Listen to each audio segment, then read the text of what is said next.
빠져. 예수 지산. 도산 마마 지다 사. 그다음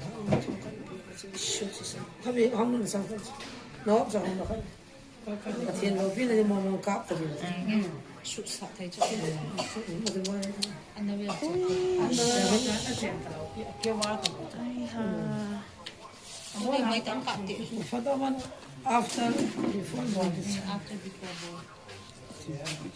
đang có mấy cái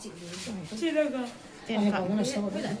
phân ra phụ cho cho ai đang độ tao nó bây giờ tôi đang xong lên hồ tao rồi amen xin anh nói quen xem nó cho anh hiểu trong chỗ hông dập tông chị là con mà đây cái đồ pin là tụi mình hết luôn chị cái mình mà ngon đồ pin là tụi cái phụ là cái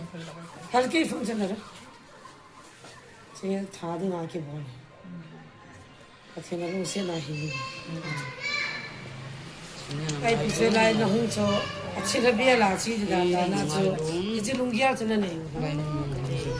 và khi nó lâu pi cái phone là thành nó nó lâu pi nó mà đâu chứ amen sẽ vào nó ngon ta chứ năm mươi ấy cái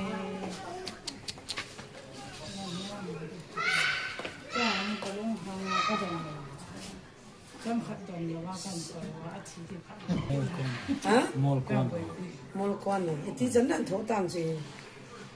thùng hình cái lại là hung là xin pin này khi sao là hung rồi có hung cho gari cái này là cái dân thể bảo là cái mong mong nó hung đến nó đào cho là nó đào một số cái gì cái đầm cái tầm cái cái hung đào min của ta cái boss thì hung pin là cái nó ít pin hơn tham gia nó hung đầm đi chứ tham khát họ cái phone này bỏ cho gì là tôi nói sao cũng bị cái là nó mà nó được cái đó in the name of Jesus hallelujah so cái pa chung chi satan na to na te